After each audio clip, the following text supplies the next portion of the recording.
మా ఊరు చుట్టూ ఉన్న జొన్న సేలు, మొక్కజొన్నలు, కొండలు, గుట్టలు. మా మా మా మా ఊరే మానుకోట.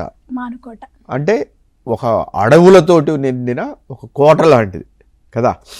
అక్కడ సెలయేర్లు ఇవన్నీ కూడా బాగా ఉండేవి.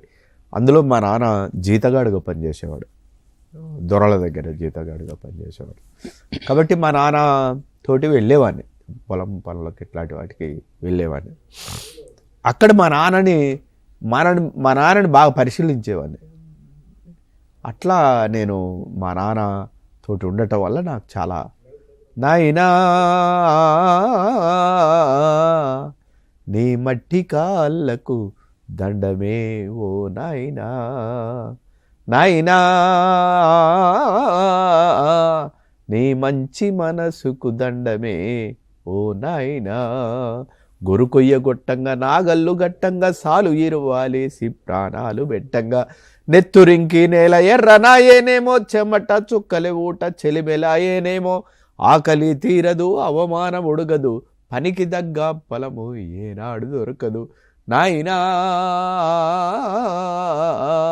నీ కంటిలో కన్నీటి చెలిమెలు నాయేమి నాయనా, నాయనా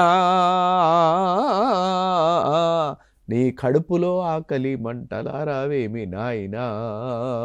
గొర్రెల కొట్టం ఊర్చి బర్ల పెండా తీసి ఎడ్ల గిట్టలు గొట్టి గొడ్ల దారికి తెచ్చి ఆలమందలుగా సిప్పాలు పెరుగు తీసి దున్నపోతు కొరక దున్నటాన్ని నేర్పి పసులు మనసులు కలిసి వ్యవసాయమును చేసి బురద పొలము నుండి బువ్వ సృష్టించేవు నాయనా. నీ ఊరేది పేరేది ఊరిలో గుడిసేది నాయనా, నాయనా నీ చేనేది చెలకేది చెరు వెనుక సెంటేది నాయనా. చేను చూడాకుంటే పానమాగాదాయే అడవి పందులు వస్తే నిదుర పట్టాదాయే కంటి చూపును తీసి చేను కంచగ నాటి మంచపైన చేరి దంచి పాటలు పాడి నాయనా నువ్వు పాట పాడితే సేను పొట్టకొచ్చి నాది నాయనా, నాయనా నీ మాటలింటూ కంకి పాలు పోసుకుంది నాయనా. అలాంటి ఒక కష్టజీవి కుటుంబంలో పుట్టాను కాబట్టి నేను కవినయ్యాను.